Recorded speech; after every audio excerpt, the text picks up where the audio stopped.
A little bit quicker than I expected, but that's all right. Hello, everyone, and welcome.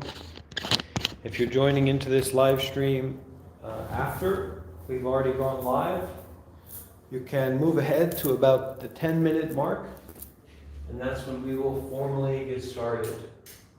But for the next 10 minutes or so, we will be opening up the space for people to join in. And for those who are here to settle in.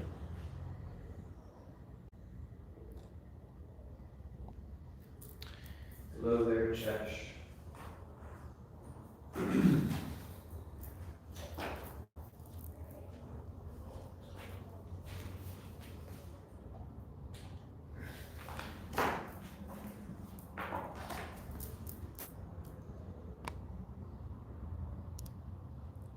Great. Okay.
Hey there, Vidura.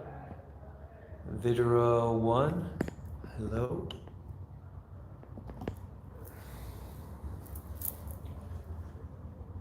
It is a sweet setup, isn't it?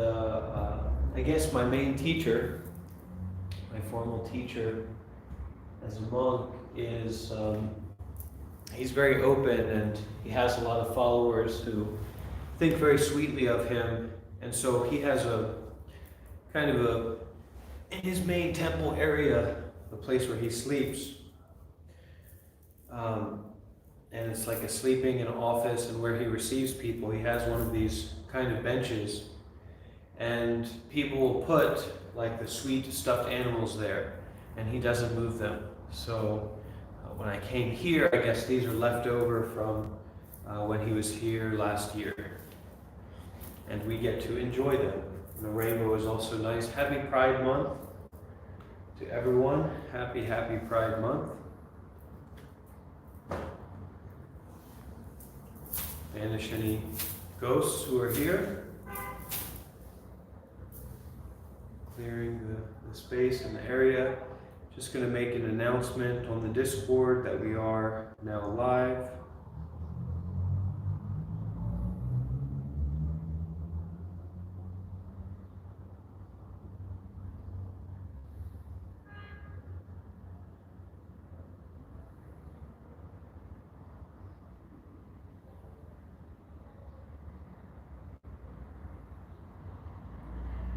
What a wonderful moment that we can come together in this way to practice, to look inward, and to really take care of ourselves and one another. It is such a treat. I'm very grateful. All right.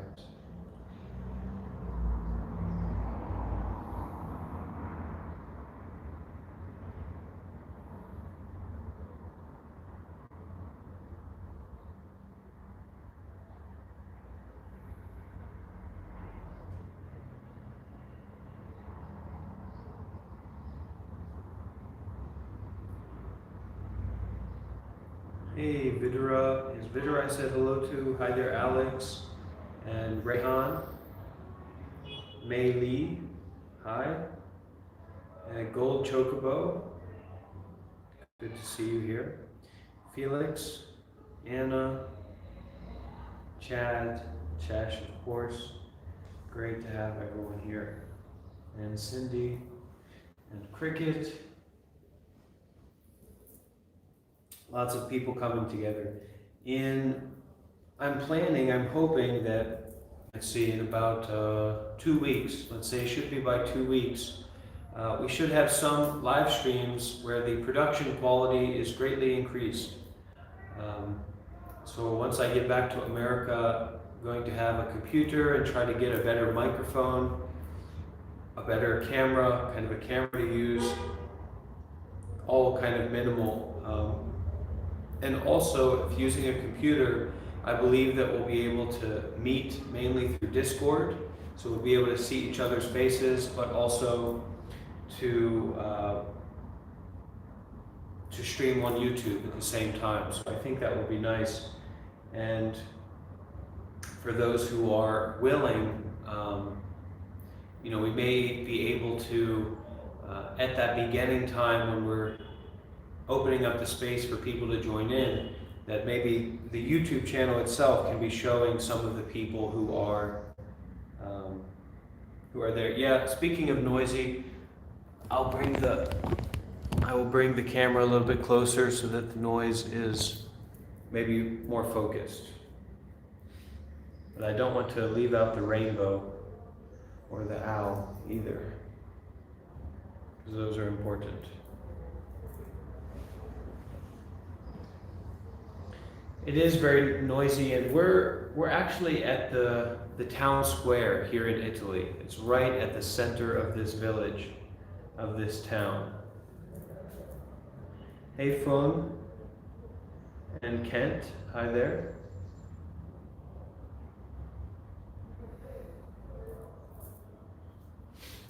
Hopefully the noises won't be too distracting.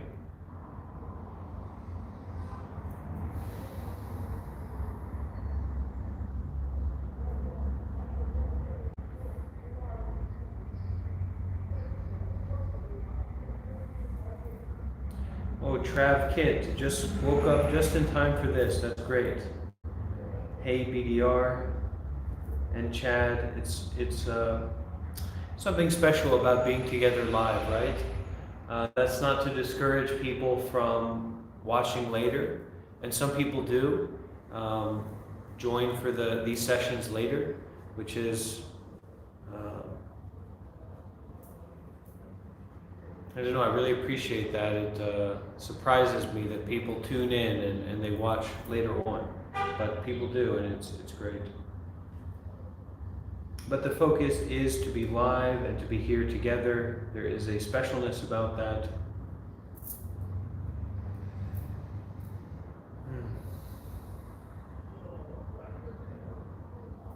So I'm going to offer some incense, light some incense before we get started.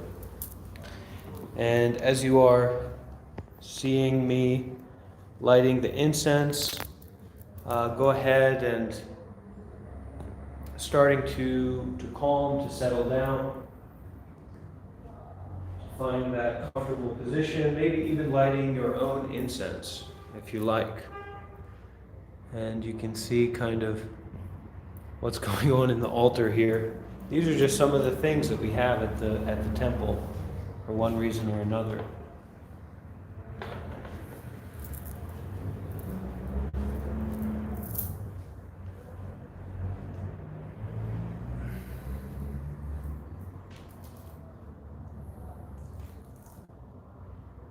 Just really beginning to get settled in, to get comfortable.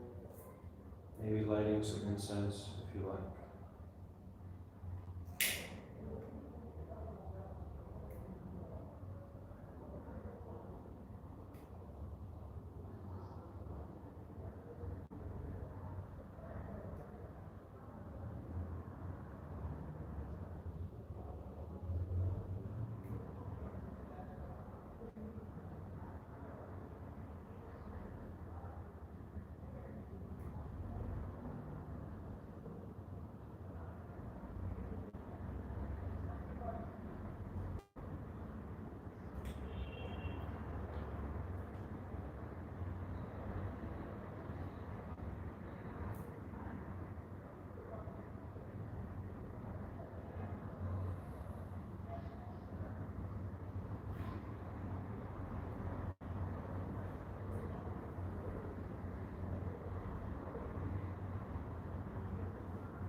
All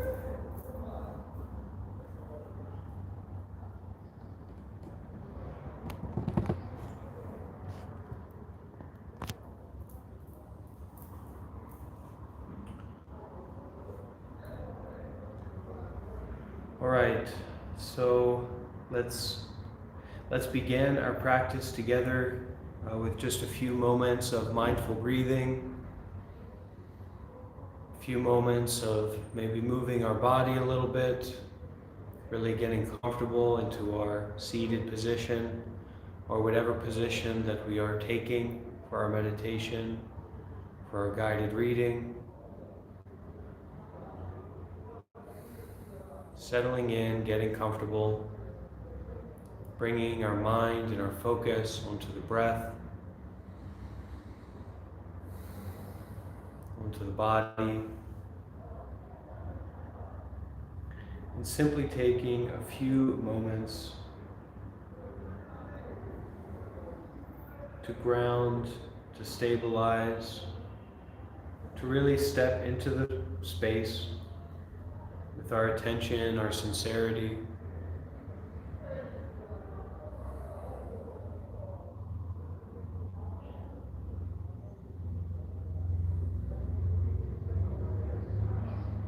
Checking in with our intention in being here, our intention in practicing.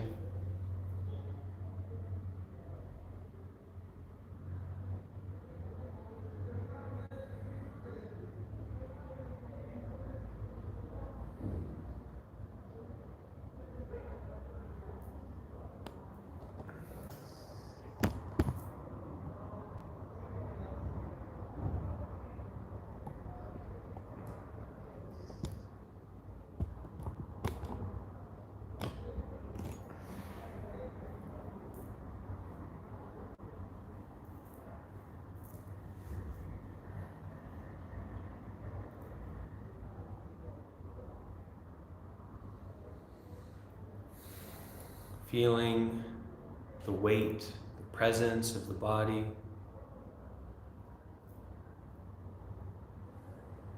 Feeling our capacity, our ability to just be aware and be with the breath.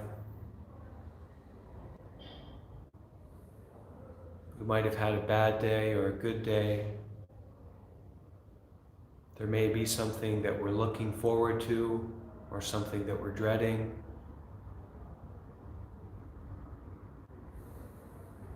But as we bring our focus onto the breath,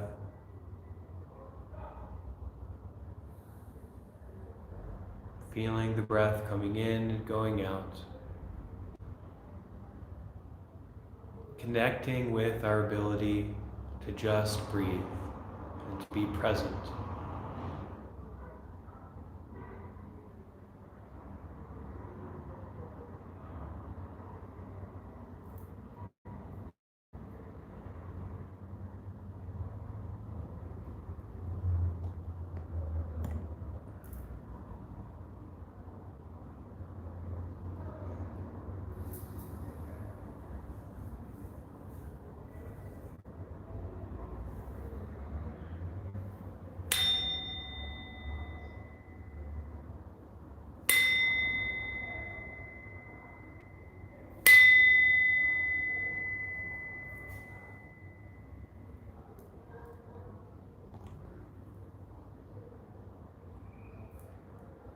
So, a very sincere welcome to everyone who's here, coming together to practice.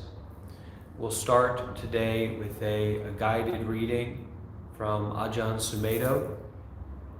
And the title of this reading is "Life is Quite Sad, Isn't It?" And that is the inspiration for the title of this video, which is "There is suffering, and that's okay." So, looking at the topic today of understanding that even though there is difficulty, even though there is suffering, we do have an ability to endure, to show up, to take care.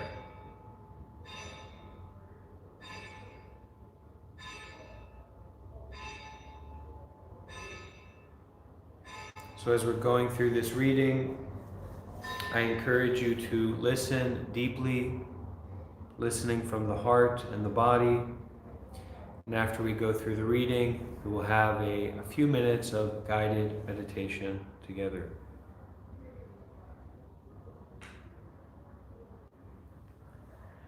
Reflecting on this moment, we can see the interconnectedness between meeting and separation. Everyone who comes together here must separate. This is one reflection on traveling. We are always leaving a place and moving on to meet someone else. When we are invited somewhere, we fly from airport to airport. When it's time to leave, there is always this feeling of sadness, especially when we have liked being with the people. There is always a gladness in meeting people who are Buddhists or who are pleased to have us with them or interested in what we are doing.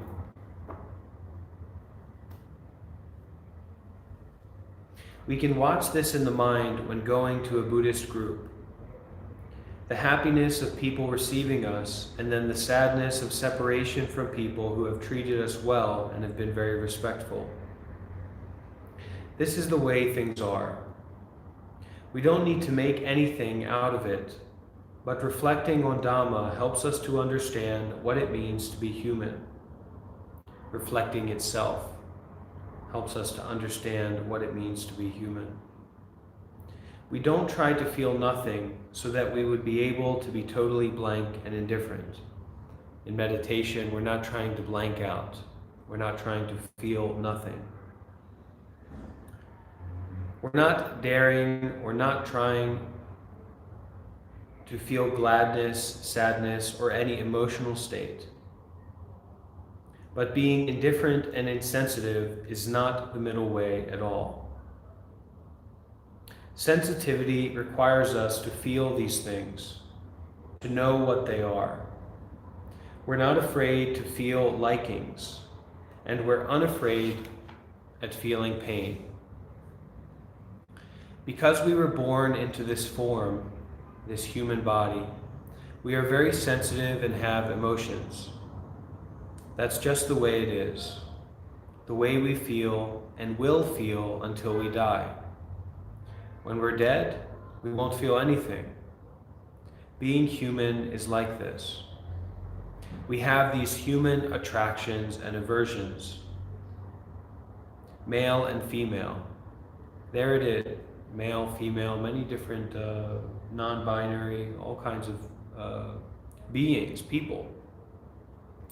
We have these human attractions and aversions. There it is. Human attractions on the human plane with its sensory consciousness. We feel hot or cold and well or sick. We enjoy being with people who have common interests. We are angry or annoyed with people who do things that we don't like. This is the way it is. But as meditators, we reflect on the whole process, seeing and understanding it with wisdom and knowledge, not just trying to cut our heart out so we don't have to feel anything whatsoever. Trying to avoid forming any attachments and cutting our hearts out means having very callous ideas about Dhamma practice. My mother wasn't an emotional person at all. She never cried. She couldn't cry. She didn't play emotional games with anyone. She was quite honest and a very good person. Because she wasn't an emotional person, people sometimes tended to think she didn't feel things. Before she died, she told me about a scene that showed this. When my father was dying in hospital, he was very emotional. He cried and felt terrible about dying and leaving her. She stood there and didn't cry. He yelled at her, "You don't care, do you?" She said quietly, "I feel just the same as you do, but I can't cry." I'd like to be able to cry for you, but I just can't do it. She wasn't trying to hold back or resist her feelings. It just was her manner, her way. Later on, when she was 87, I said to her, "Life is quite sad, isn't it?"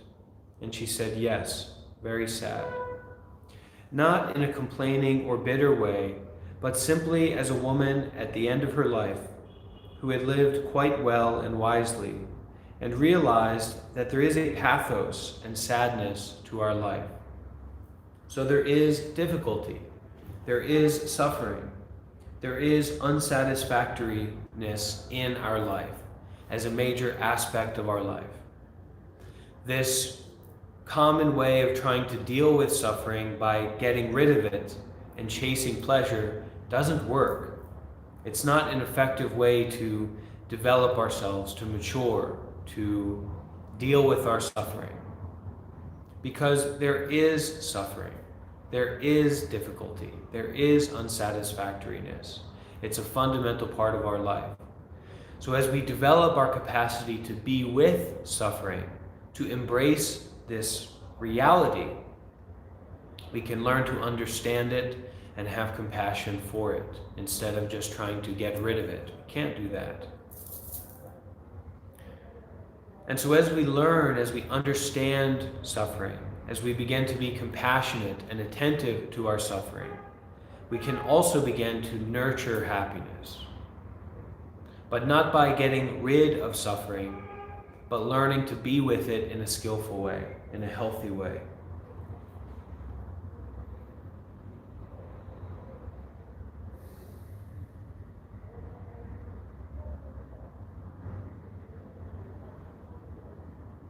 There is always dying. This is the death realm. The sense world and the conditioned realm are a realm of death. But we are always trying to find life there. We are always trying to hang on to that which is dying, changing. Our experience, our mind, our relationships, our thoughts, everything is always changing, passing away, dying. We always try to hang on to that which is dying, changing. And because of that, there is always this sense of desperation, anxiety, and worry. It pursues and haunts us like a specter walking behind us. We can't quite see it, but we can feel it. And if you fall prey to this idea of, well, once I get that thing, then I'll be happy. I won't be suffering anymore. Once you have that thing, there is also the capacity to lose that thing. So this is also an aspect of suffering. Even if we are happy and joyful and having a very pleasurable experience, there is a quality of suffering to that in that it is impermanent. We cannot keep that happy, special feeling to continue on indefinitely. So we accept that experience, but we don't try to hang on to it. And so naturally, when we do try to hang on to it, when we try to stop this changing, this dying, to only have what we want and avoid what we don't want, we are pursued and haunted by a sense of desperation, anxiety, and worry. We can't quite see it, but we can feel it. Actually, sadness is not depressing. We can become depressed by wanting things to be otherwise, thinking, there must be something wrong with me. But this realm is a realm of death, sadness, separation, of having to separate from that which we love. We give our hearts and have great feelings of love for each other. And then comes the separation that is part of that, and the sadness that comes from separation. We can see this in our own everyday experiences. We can contemplate it in our life, just noticing it in little ways. Children, before they become egos and personalities, are very immediate and spontaneous about their feelings. When a young child's father leaves to go to work, they cry. "Don't leave, Daddy," they say. "I'll be back in a couple of hours." But a couple of hours doesn't mean anything to a young child. It will mean something later on, but for a young child, there is only that feeling of separation. Daddy's leaving, and the immediate response is crying, not wanting to separate. I used to notice that it is difficult to say goodbye to someone you are not going to see again. It's always, "See you again, when will you come again?" There is the idea of meeting again in the mind, because even if there is not a lot of attachment, there is something in us that doesn't want to say goodbye forever, a very sad feeling. I had lived away from my family for many years, but there was always "see you again" in my mind. I took leave in August during one meditation retreat in England to attend my father's funeral. My mother said, "I will see you again in March. I'll welcome you back in March." She was very happy that I would be back in March, and when I went back in March, she was there. But then she died. Now I can't say, "I'll see you again." I'll never see her again. At the funeral, when they took her coffin to the cemetery, I thought, "I'll never see you again." It was a very sad feeling. We can witness this as a characteristic of our humanity. If we take it personally, we might think, well, if we're really mindful, we won't feel anything. We won't feel any sadness. It's just anicca, dukkha, anatta. It's just suffering, impermanence, selflessness. That's it. Mother is only a perception anyway. Death is the end of something that's not self, so why make a problem about it? Just dismiss the whole thing as anicca, dukkha, anatta. Anicca, dukkha, anatta is something in Buddhism we call the three marks of reality. So suffering, impermanence, and interconnectedness or non-self. So suffering, impermanence, and non-self. And Ajahn Sumedho here is alluding to, we can just kind of try to dismiss our emotions and dismiss our lived experiences as, oh, that's just empty, that's nothing. That's just suffering. That's just impermanence. But we can't quite do it that way, because this is an intellectual reaction in our head. But it's not looking penetratingly into the nature of things. So walking the path, spirituality, learning more about ourselves, our nature, our psychology, is not just about an intellectual formula or an intellectual reaction, but rather, especially in meditation, it is the practice of looking penetratingly with a sense of focus and depth into the nature of things, the nature of our body, the nature of our mind, the nature of our reactivity. It's just applying a nice theory so as simply to dismiss life and not feel anything. And all of us, I think, sometimes just believe in this theory, this simple way to understand the experience that we're going through, but we don't really look, we don't deepen, we don't question, we don't investigate. And that's exactly what we're here to do, to investigate, not to take any kind of surface level or intellectual understanding about the matter.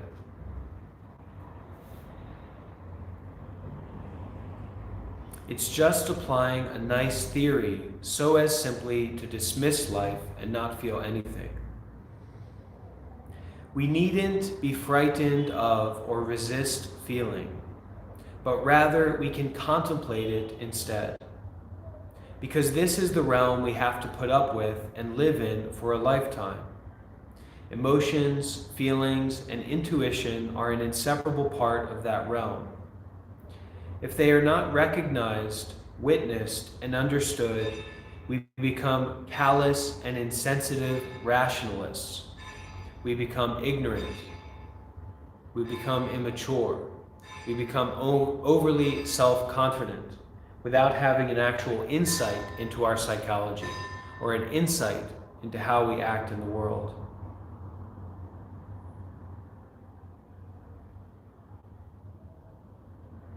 We needn't be frightened of or resist feeling, but rather we can contemplate it instead, because this is the realm we have to put up with and live in for a lifetime. Emotions, feelings, and intuition are an inseparable part of that realm. If they are not recognized, witnessed, and understood, we become simply ignorant and foolish. We lack depth. We shut sadness, gladness, and other feelings down because we don't want to be bothered with them. We sometimes resist and feel quite frightened of this realm of emotional experience. Especially for some men, there can be a very strong resistance to this emotional feeling sense. We can see that constantly seeking a heartfelt emotional state can become an indulgence and a bit sickening and silly. But to understand the nature of sensitivity is not being morbid, foolish, or indulgent. It means being really willing to allow our senses to be what they are, to learn from this realm of perception, feeling, emotion, and consciousness as they arise at this moment. Not our intellect, not our figuring out, not the story that we tell ourselves, that we subscribe to, that supports us to go and seek what we want and to get away from what we don't want. But rather to understand the nature of sensitivity. It means being really willing to allow our senses to be what they are, to learn from this realm of perception, feeling, emotion, and consciousness. In a monastery, we use our situation to observe these things. In our meditation practice, in our coming together right now, we are using this situation to observe these things as they arise personally.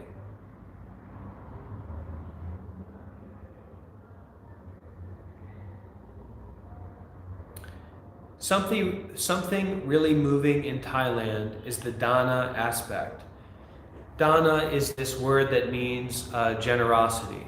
And in Buddhism, for many people who practice Buddhism culturally, so in Thailand and Myanmar and Sri Lanka, they aren't necessarily getting into it according to the philosophy or the meditation of it, but it's more that Buddhism is their cultural religion that they were born into, and the encouragement for them is often to practice morality, that's the main focus. And that actually is the foundation of our path, morality or skillfulness. And so one of the first steps of skillfulness is dana, giving, generosity. And in these Buddhist countries, that is often in relationship to the monks. So when the monks go out in the village in the morning with their robe and their bowl, and I even do this here in Italy, it gives an opportunity for people to practice dana, to practice generosity. And we have this understanding in Buddhism that when you give to a monk, when you donate to a monk, you accumulate great merit, great benefit. And that this is an ethical practice. This is kind of the doorway to morality. It's extremely, extremely common in Southeast Asia with the monks. And it makes sense, even outside of the religion, if we are supporting an ethical person, naturally that's going to bring more benefit than supporting an unethical person. And for monks, whether we're ethical or not is on a case-by-case basis, but the representation of monks, especially in these countries, is of that representation of the Buddha. And so people feel that they get great benefit from donating to the temples and the monks. And in these countries, actually, people are excited, exuberant for the opportunity to give. So I had one experience when I was taking a solitary meditation retreat in this area of Myanmar, Nang Shui. It's kind of this mountain area. I was staying alone in this bamboo hut, this kuti. And after a few days, about a week, staying in this hut and totally by myself and alone, not speaking and very solitary, they were bringing the food to me. The temple was organizing someone to bring the food to me every day. But I knew about a village up on this mountain, and it's kind of too far away from temples for monks to go and visit this village, so they're not used to monks coming there.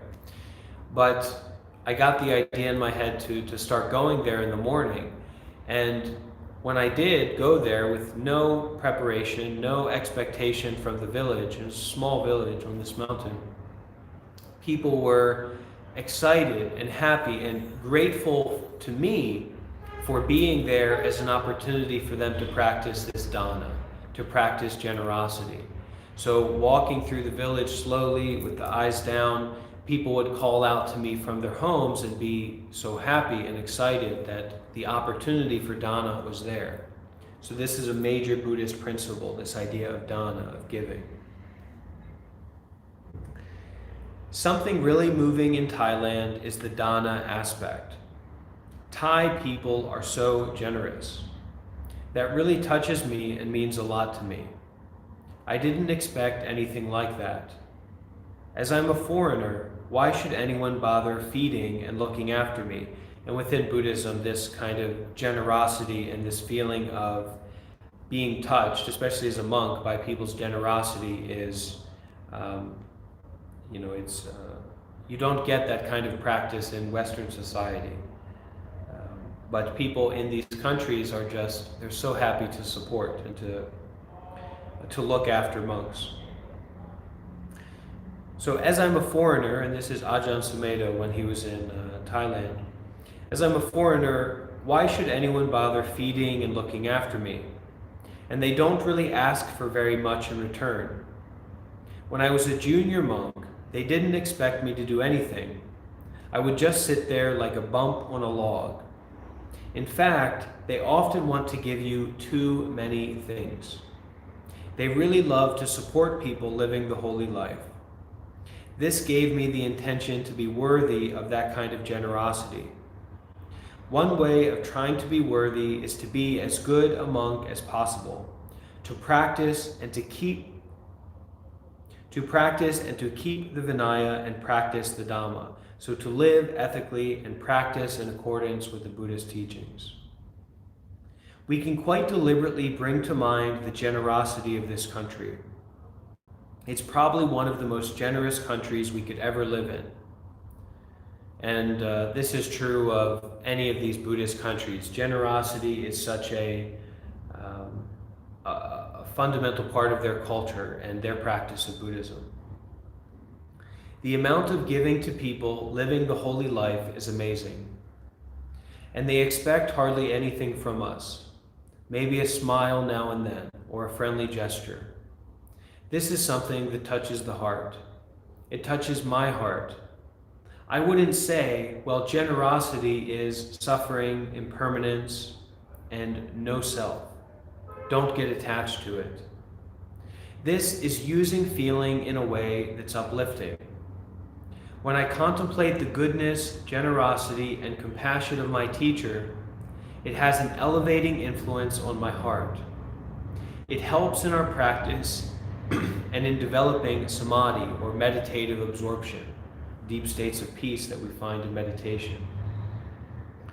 This sense of devotion and gratitude is a powerful foundation on which to build up samatha and vipassana. So samatha is more the mindfulness of breathing practice, and vipassana is more looking into our nature through this open awareness, noticing all sensations, all experiences. And so here it's said that this sense of devotion, this sense of appreciation, this sense of gratefulness and gratitude is deeply important in developing our meditation practice. In the community itself, we can learn from each other. We also have to forgive each other. And as a reminder, we perform the ceremony of asking for forgiveness. We learn from each other's ways when we don't understand them. We see each other in fixed ways and feel threatened by certain types of character. We have to work through that.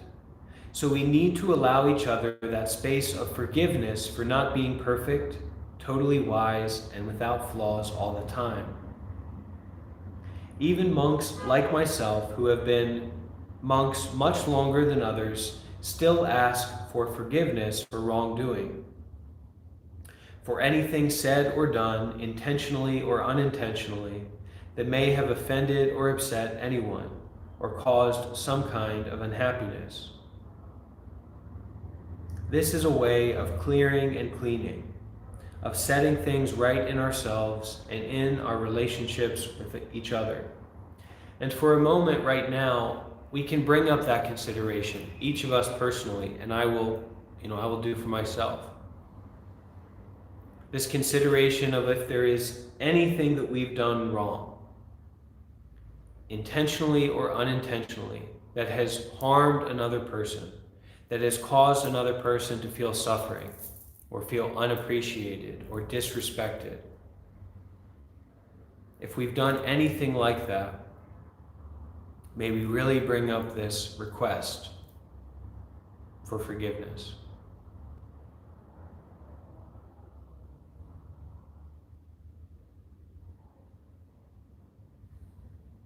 Just this moment of that request.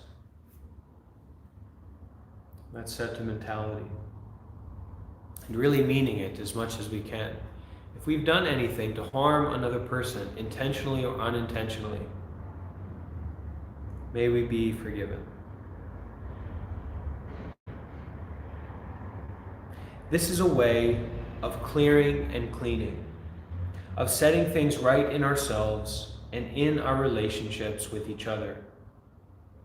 14 years ago, when I first came here and began to teach, I wasn't very confident as an abbot at all.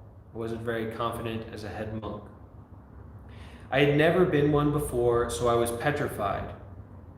Ajahn Sumedho here is talking about when he returned from Thailand, or he returned from wherever he was and came back to his monastery in England. And he kind of took on this position of being the head monk. It was the first time that he's experienced that. So it's basically to be like a community manager for the monks at the temple.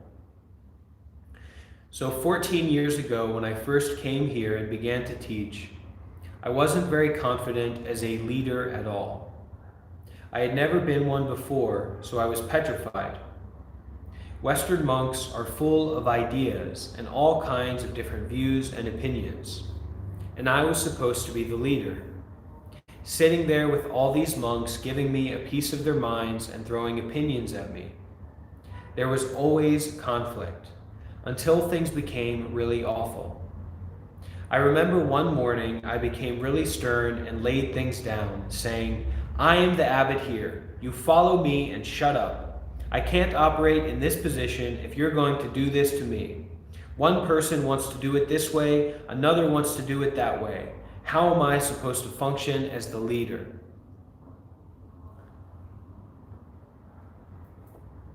If I ever act like that, please call me out on it in our community. But when we are in that position of a leader, we can get tensed up, we can get friction, that there's all these different people and we're trying to manage it, and kind of act out in that way. Westerners believe firmly in their own views. They follow their own opinions strongly. This is the way it's got to be done. It can't be done any other way. We also have our own views about Ajahn Chah. So he's referring here to this monastery, this temple was in the tradition of Ajahn Chah. So he's talking about, we have our own views about our founding teacher. We also have our own views about Ajahn Chah. Ajahn Chah said, Ajahn Chah would do it this way, Ajahn Chah would never do that. I had that thrown at me, always being compared to the top man. It was my first year as the leader of the temple, and everyone was already comparing me with the best. That was not fair. So I would react by saying things like, "Shut up and obey." I tried being heavy-handed and domineering. That actually helped in the beginning. I think everyone appreciated it because it did somewhat clarify the situation. They were good monks, so they stopped those habits. But I didn't want to live in that style as a way of life. You shut up, just follow and obey. We keep learning. Everybody learns. So eventually we find a way of living that is truly beautiful and sensitive and fair. That's what we're trying to do here. Find a way of living that is truly beautiful and sensitive and fair. When we rise to a senior position, we find out what happens. If we're insecure, we'll tend to revert to certain patterns that we've seen before. I tried to copy teachers that I met in the past, those who were quite fierce. If you got up during an all-night sitting, they would follow you back to your kuti, your hut. All the time they were on your back. That's also a way of keeping control over everything and not letting anyone get away with anything. As soon as you see a little sign of weakness, one tiny mistake, you jump on it. Stop that, shameless fool. But my character is not like that at all. I began to hate the idea and just tried not to look at things, developing a way of not seeing, squinting my eyes so that there was a haze. I don't like always feeling obliged to tell people off and set them straight. That's a really awful way to live one's life. It is quite awful to always be in that position of finding something to be critical of, especially with ourselves.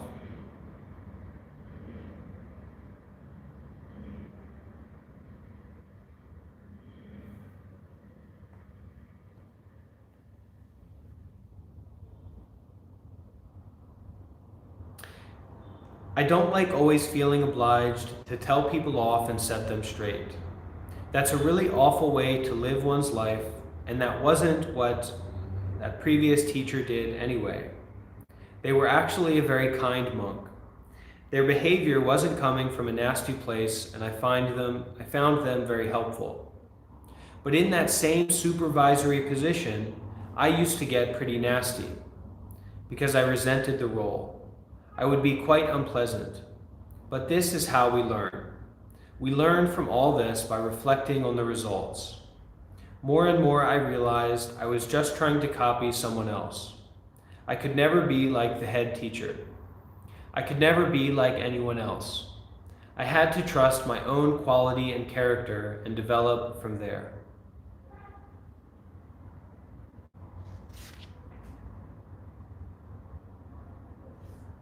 What are the worst things that could happen to a human being? Starving, being ostracized and thrown out into the cold, humiliated and misunderstood by the community, accused of something one hasn't done, being old and sick, with wild animals howling in the distance, and no hope of anyone ever coming to the rescue. Total deprivation of anything comfortable, reassuring, or nurturing, and even being tortured and persecuted. I realized that if all that happens in life, one can cope with it, that even the worst is somehow all right. When I thought about it more, I realized how much of life we live on the level of cowardice and laziness. We're afraid to take any risks because we might suffer just a bit, or something might go wrong and we might be a little uncomfortable, or we might lose something we really think we must have. How easily we compromise just for mediocrity and comfort and a false sense of security. We don't really bring attentiveness to our ordinary life. It's very unlikely so we don't really bring attentiveness to our ordinary life. But in meditation, that is exactly what we are bringing to our ordinary life, this sense of attentiveness, giving attention to our present, our body as it is right now. our mind as it is right now. We're really being with it, giving our attention to it. It's very unlikely the worst will happen. I don't expect that to happen, but at the same time, I don't really care if it does. I don't mind. I can see now how to work with those kinds of situations, how to use the misfortunes of life with wisdom. They are just the way life flows. This gives us a sense of courage. Anything I've said during this time is for reflection. It's important for us to understand Dhamma for ourselves.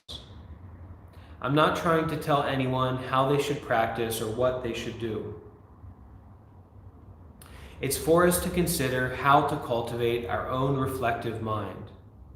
Because in this life, the effort has to come from ourselves. In the holy life, we have to develop that effort from the heart, from our sincerity. There is no way that anybody else can make us enlightened. I can push and intimidate everyone by using fear and fierceness, keeping everyone awake through making them frightened.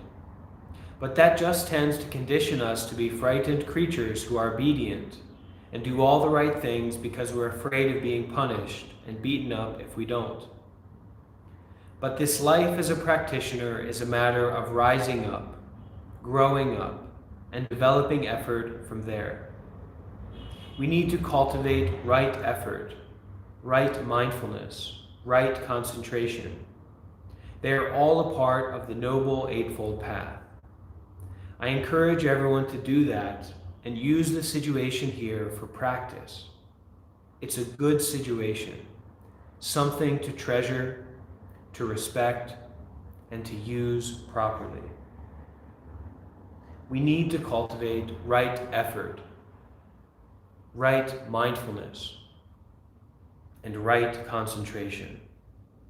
I encourage everyone to do that and to use the situation here for practice. It's a good situation, something to treasure, to respect, and to use properly. So finding this situation as an opportunity to practice, let's take a moment to make sure that we're comfortable.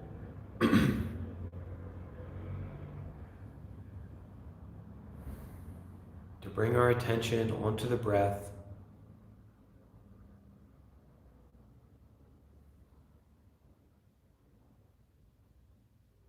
Not to struggle.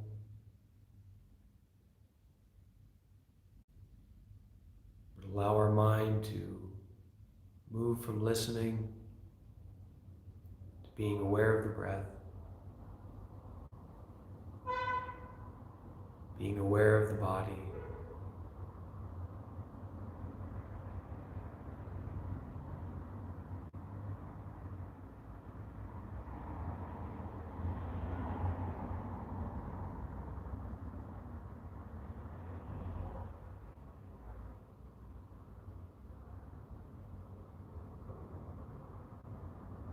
Taking our meditation to be focusing on the breath. Noticing sounds, feelings of the body, thoughts that come and go. Noticing all these experiences, and returning back to focusing on the breath. And as the mind calms and opens through this practice of breathing, settling into this being aware, attentive, noticing, just breathing and noticing. If we get caught up in anything, find ourselves trapped, maybe by sleepiness, or by tension, tightness, struggle. If we find ourselves trapped in that way, simply bringing the mind back to the breath, back to breathing and being aware.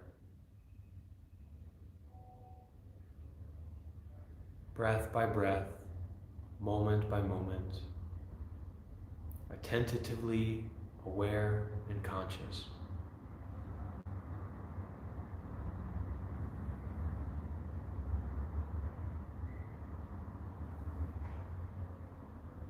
We will begin this practice of meditation with the sound of the bell.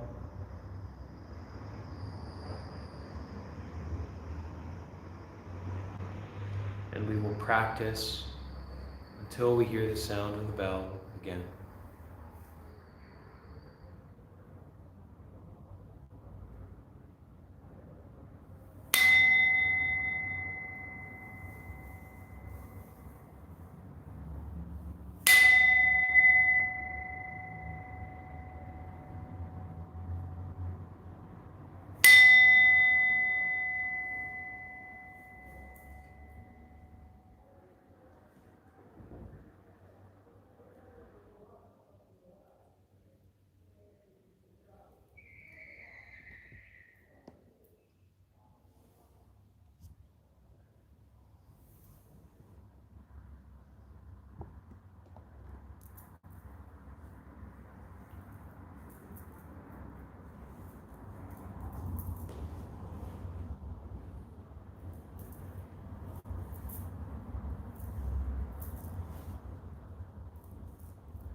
This is a time to not react, but to notice reactivity.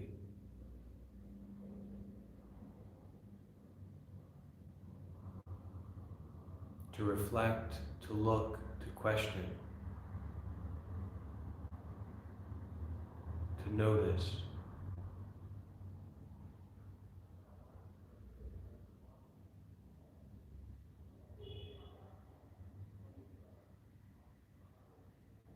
Being with the breath and noticing.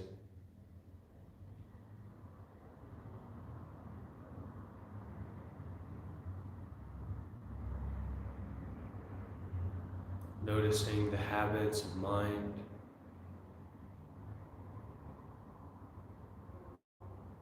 Noticing our tendency to want something, to not want something. And instead of totally giving in to that desire or that thought or that feeling, simply notice it and return back to the breath. Return back to breathing and being aware.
being attentive with each and every moment, each and every breath.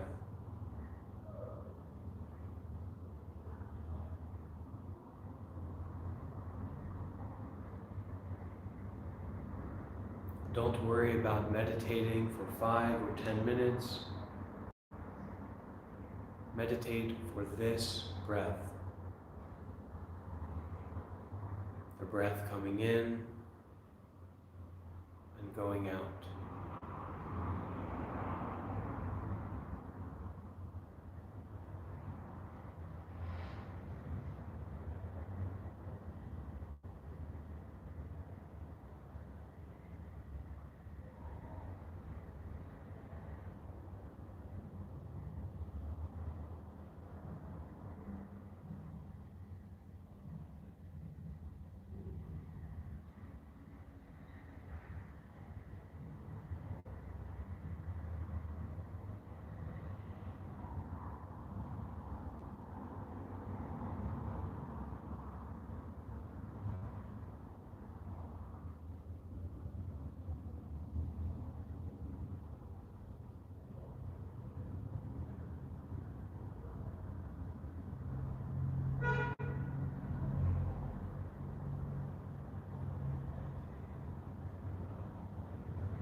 Be totally present with whatever you're experiencing, moment to moment. Breathing and realizing, breath by breath, moment by moment, the way that it is right now.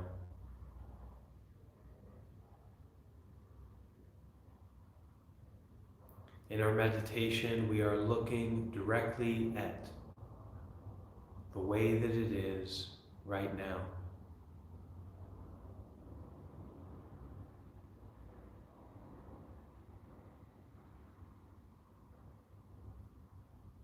Realizing, breath by breath, this is the way that it is right now.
Not getting caught up in anything in particular.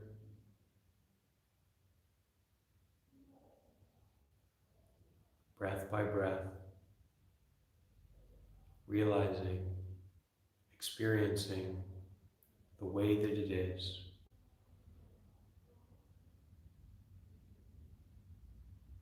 This direct, lived experience, totally noticing, totally being with, showing up to the way that it is.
You may get lost in thought, sleepiness,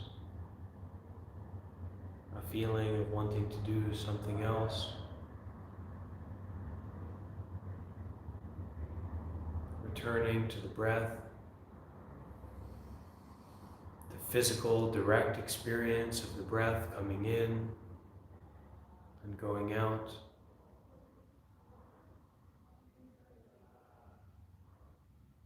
And showing up to, through this method of breathing, showing up to the way that it is right now.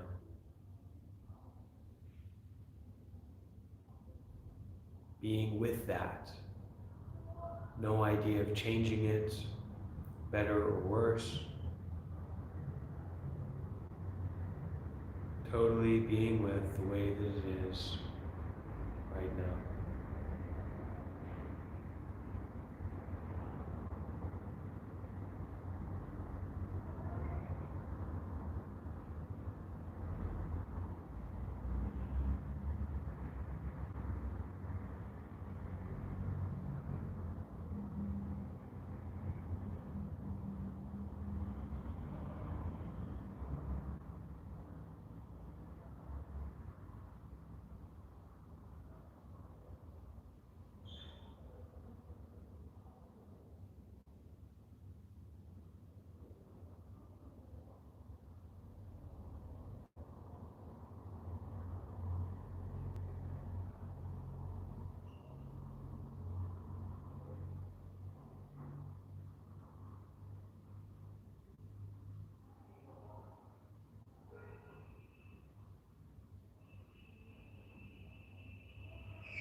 Breath by breath, moment by moment, being with the way that it is right now, reflecting on our awareness nature, our ability and our capacity to be aware of thoughts, feelings, sensations, without reacting to them.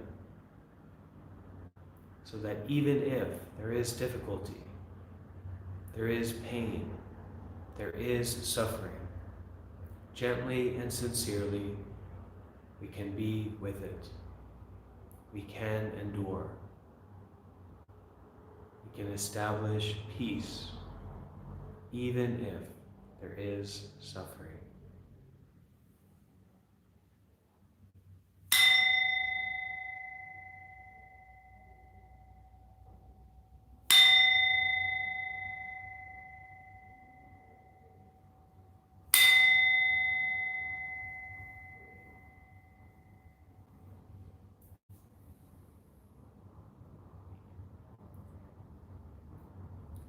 So, my friends, if you like, you can join me with palms together as I offer a bit of a closing dedication for our group practice.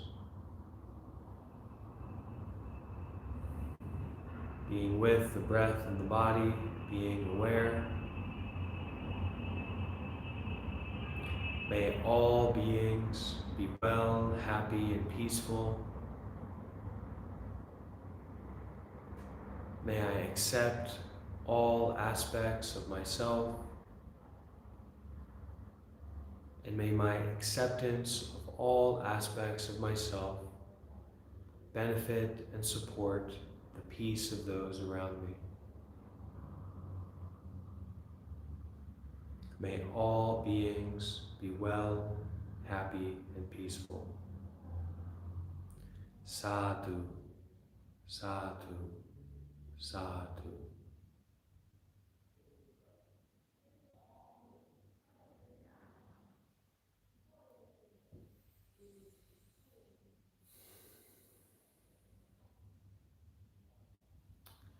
So thank you for joining, everyone. At this time, if there are any questions, or if anyone would like to share their experience, the space is open for that. Otherwise, you're welcome to go on about the rest of your day, evening, whatever activities may be coming up for you. Thank you for joining, and take care of yourself in your next activities. But if you do have a question or want to share something, the space is open for that.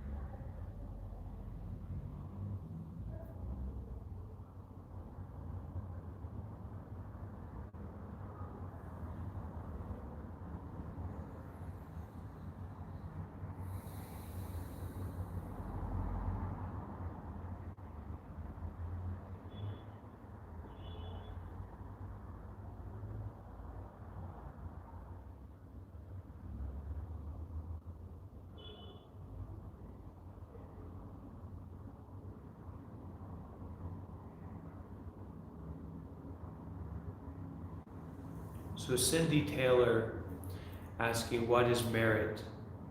So merit is this idea that when we do good deeds, we accumulate a store of well-being, of skillful results, beneficial results. So when we do good deeds, we accumulate merit. When we practice generosity, we accumulate merit. What is merit? Merit is a accumulated tendency towards beneficial results. So if we practice generosity towards others, we cultivate a store of generosity within ourselves.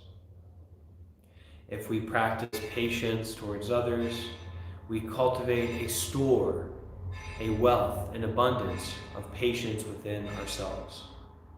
So merit is this kind of accumulation of good result that comes about from your meritorious activities or your good deeds, your generosity, your kindness.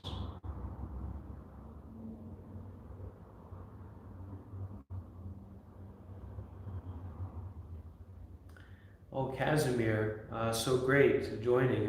Maybe we had some people joining for the first time today. That's great. We are a community, so it's nice to have new people.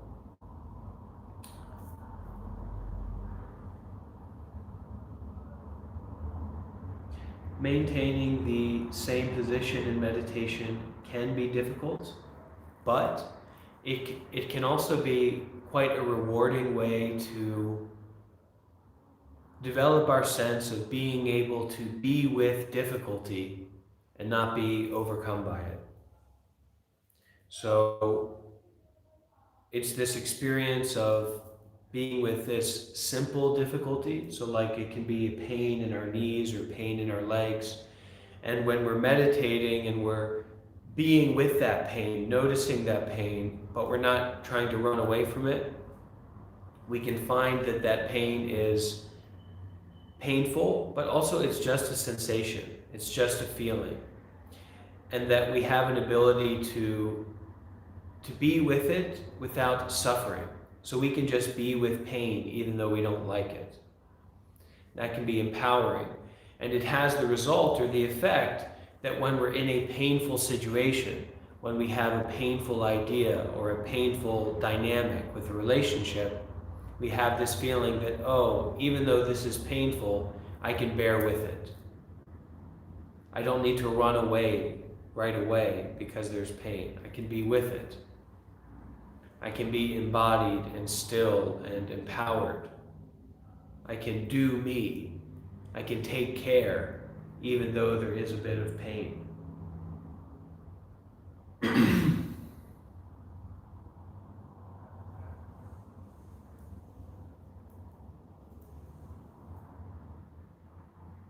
That's right. The book No Mud, No Lotus is very, very good. Very, very good book. Anna, I'm a bit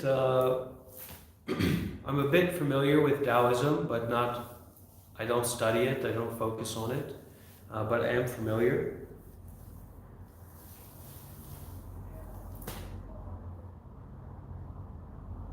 It is inspiring, right?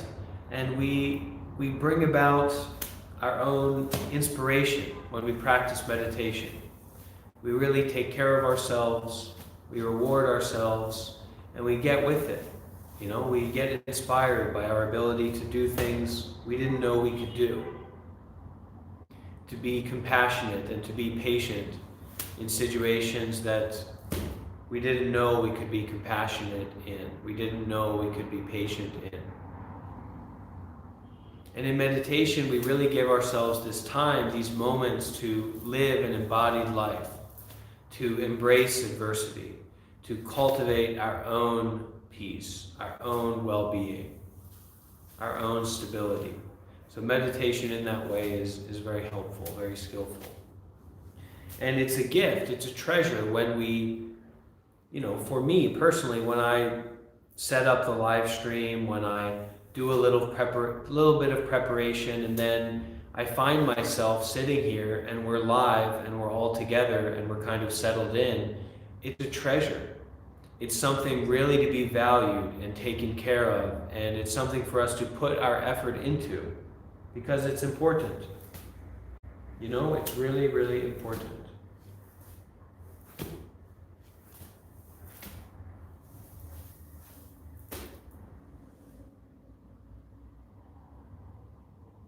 So any other questions or sharing experiences?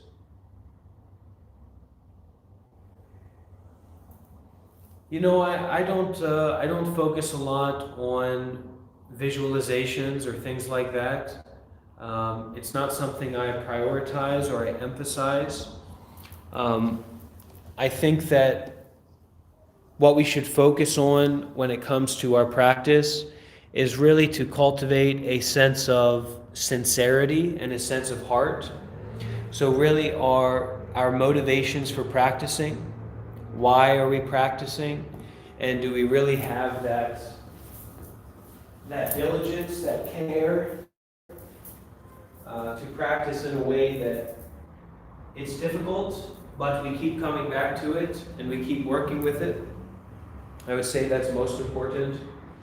And keeping our meditation as simple as possible, not overcomplicating it, and spending our extra energy, our complication kind of energy on cultivating sincerity and a willingness to practice is really what I recommend.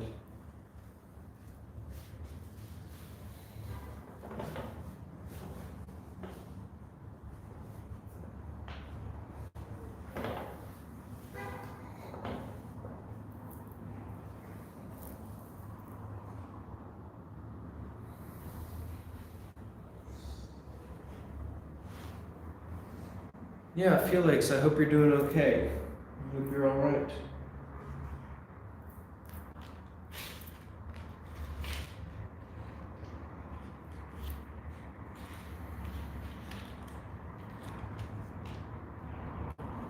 Yeah, that's a great insight, Vidura one, and it's these simple kind of insights and direct experiences that are really at the heart of meditation. That ability to come back to your breath, even though there is a stress or a difficulty, is fundamental to the practice and why we meditate.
Okay, so Mei Lee says, I try to apply little things in my life.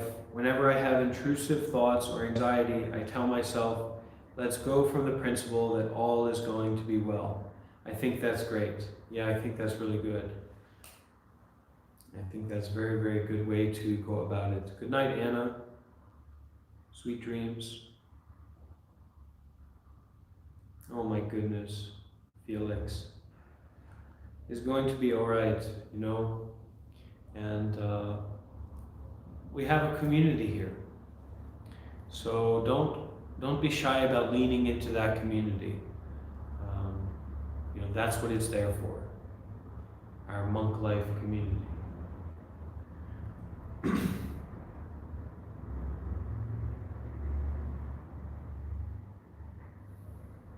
We are like a real online sangha, and if someone comes up with a better name for the Discord, I'm just waiting for it. But right now, the monk life is the best name we have. So I think the whole thing is self-centered enough. I don't need the Discord to be named Monk Life, but if there's a better name that we come up with, then that's. If you have a better name, let me know, and we'll change it to that. And I would like to find a more community name for our community rather than Monk Life. So we'll see what happens.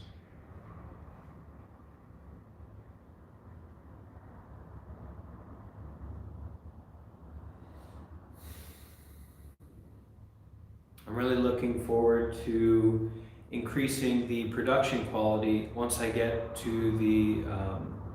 back to the States. I hope that will be good. Mei Lee, that's awesome. Yeah. That's awesome.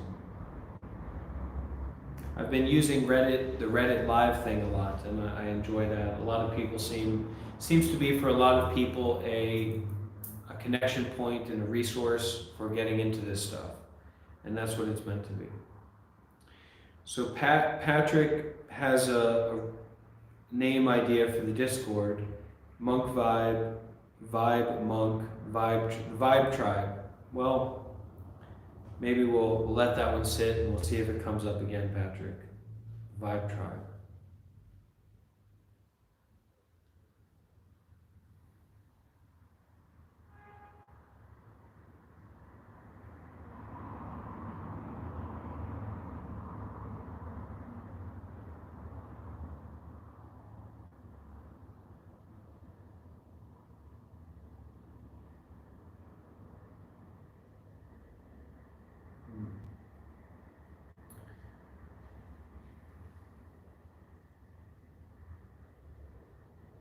Monk, right.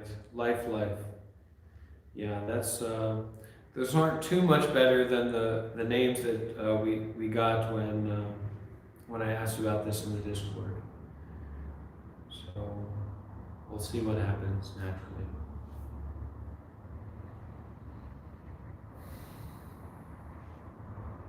Okay? I like, Monk Life is okay. It's a good place to start from.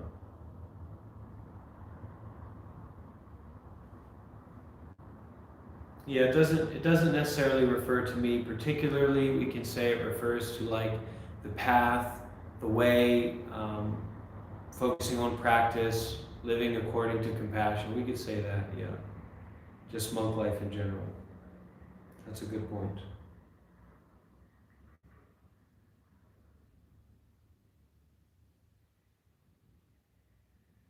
All right, so I think we'll end the live stream here. And as we end the live stream, I'll play just a little bit of the Tibetan bells. Actually, what that does is, I believe that if I play those Tibetan bell sounds when we end the live streams, that it copyright strikes the video, which means that there'll be no advertising on it. I don't know. Anyway, thank you everyone so much for joining. Take care of yourselves, and maybe I will see some of you again tomorrow at 8 p.m. Rome time for our another group guided reading and meditation. Okay? Thanks for joining everyone. Take care of yourselves.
Okay.